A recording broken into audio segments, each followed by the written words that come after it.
Hi everyone, welcome back to my channel. If you're new here, today's video is going to be very different than my usual kind of content.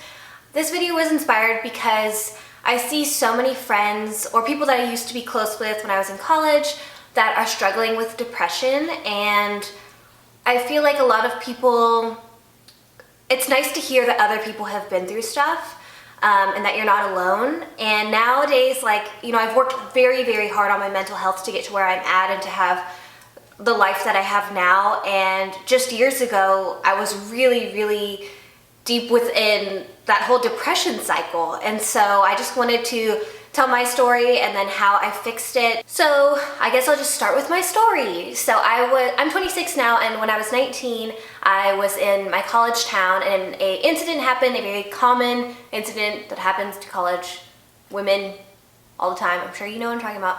Happened, and I like slipped like nothing. Like, I was so incredibly depressed. I never left my home. I never did anything. I just literally laid on the floor in my apartment and listened to depressing ass music.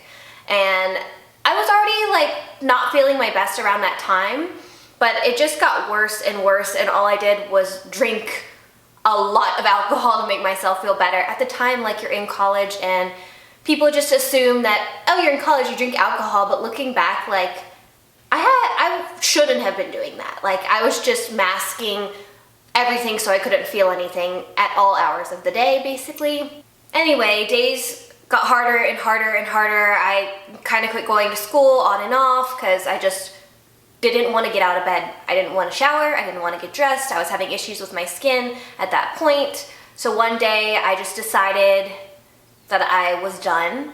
And it's a lot easier to say it than experience it, because it was just evolving sadness and darkness inside me constantly. And more things happened with like this guy I liked or whatever. So just like so many factors in my life were just not working for me, especially with the specifics of the incident, I guess. I just wanted to be done. And so one night I, told my dad goodbye. I texted him, I turned off my phone, and I attempted suicide. And I honestly have no idea how I did not die that night. Like, I don't understand how I made it through that. Some stuff happened that night. I had written the letter and everything, like the whole 9 yards. I guess my dad freaked out about what happened. He called my sister. She came to try to like cut me out of my room with a knife because I would not open my door. And like, we got ice cream that night, and the whole time she's like, "Are you okay?"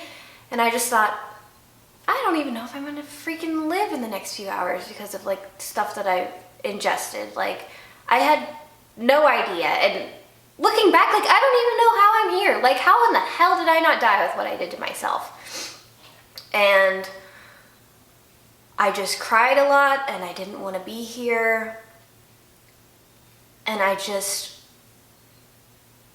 felt so alone, so sad. Like, I literally lived with my best friend at that time. Sorry if you hear noise in the background, we're just gonna keep rolling with it. At the time, I lived with my very best friend. In the room next door to me, we had the 2-bedroom apartment, and she didn't even know what I was going through because I didn't want to share with anyone. I wasn't on any medication for my depression. I wasn't seeing anyone. I felt like, first off, I don't come from money. I realize now that I'm older, a lot of people assumed that I did growing up, but I think I just know how to make Target look real cute, in my opinion.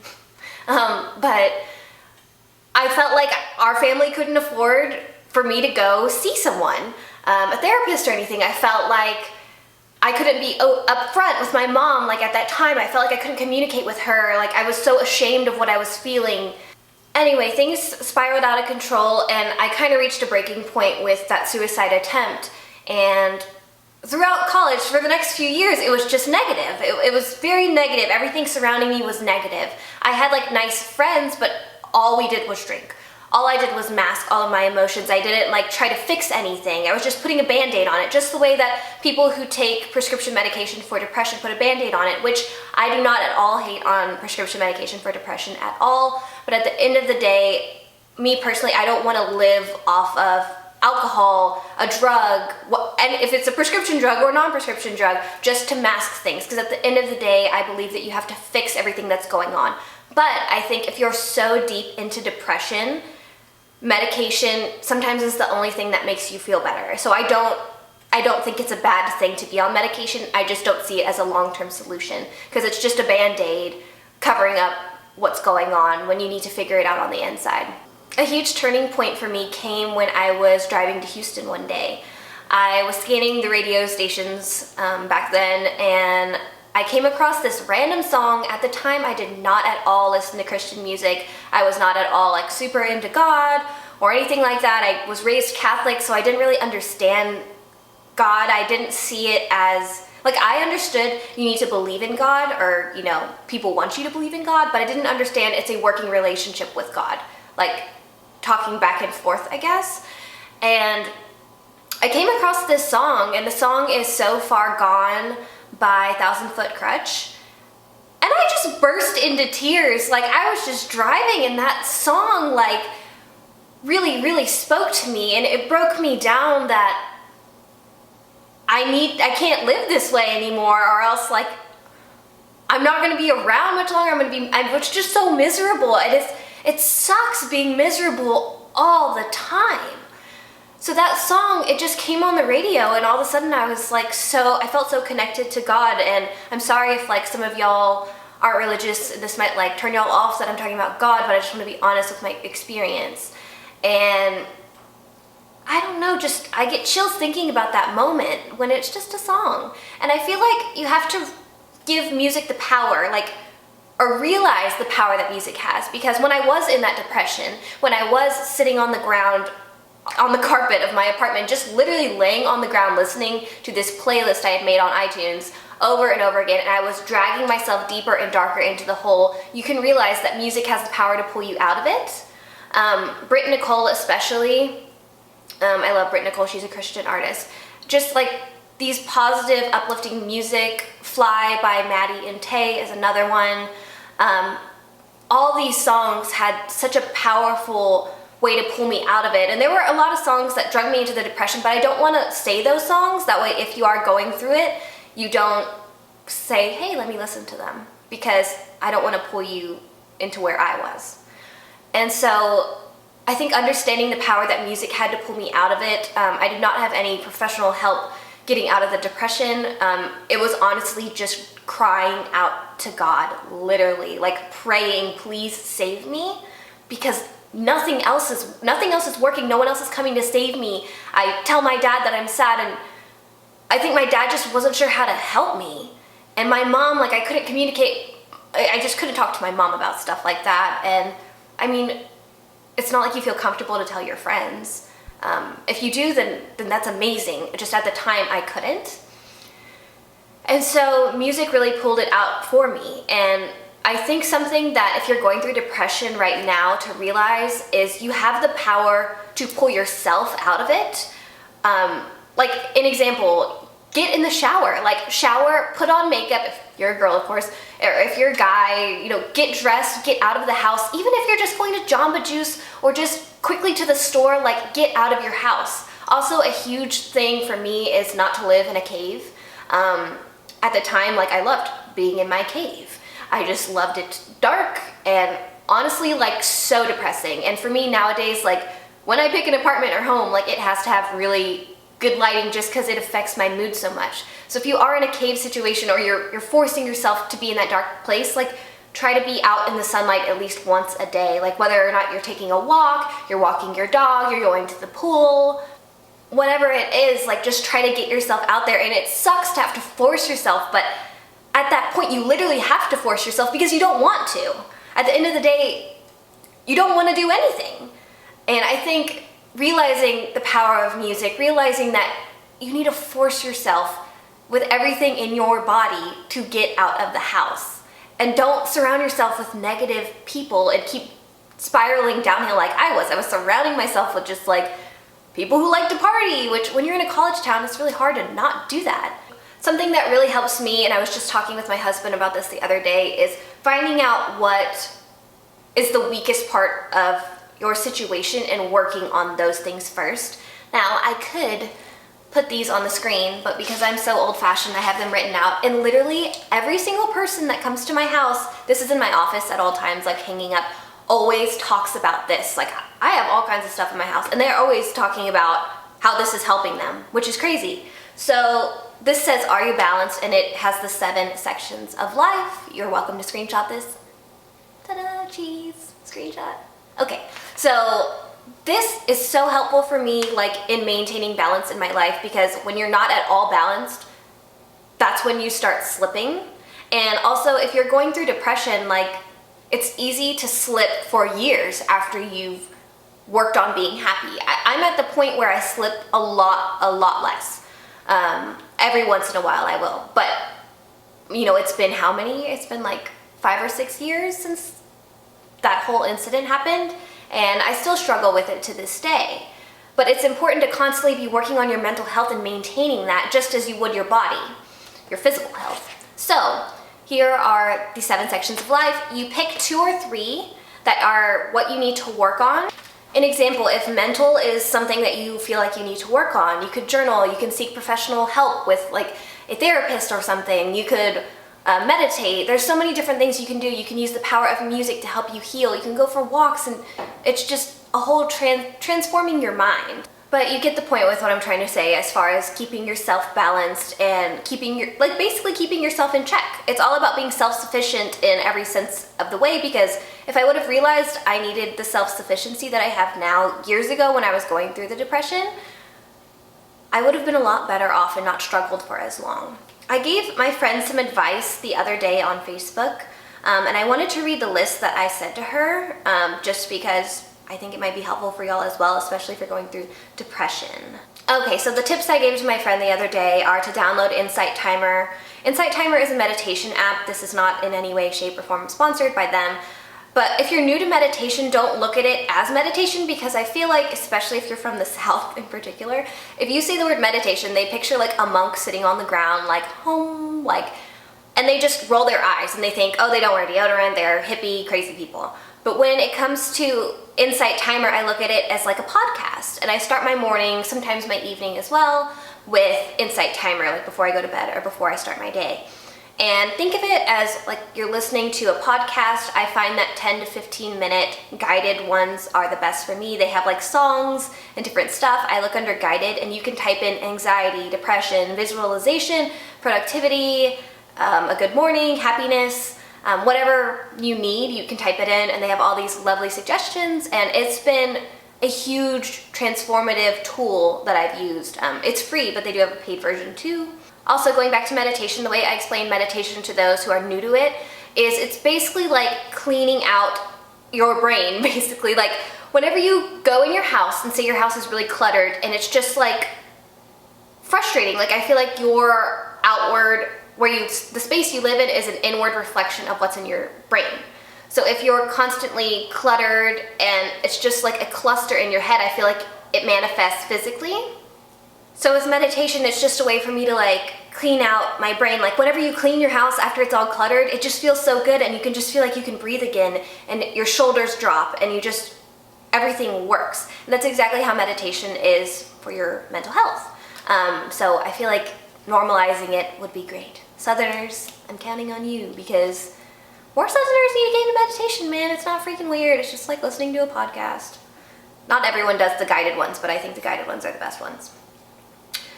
Then also something that will really help with depression for me was journaling. So I like to do the meditation and journaling at the same time, because sometimes when you're meditating, some things might come up in your head and you want to just write them out and just basically get everything, the cluster of chaos in your brain, out on paper so that it's no longer in. Because just bottling things up, whether it is something that you need to talk to a significant other, a friend, a roommate, at the end of the day, it's just all this negativity and chaos in your brain.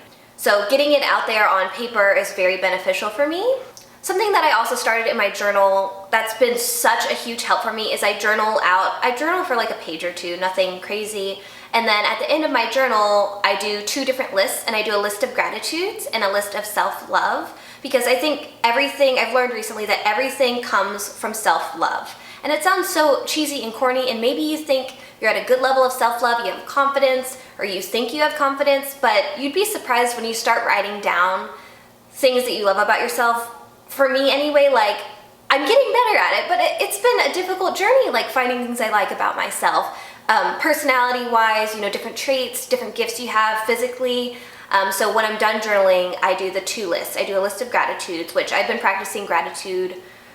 Gratitude is totally what helps so much with depression, but I've been practicing that for quite a while now.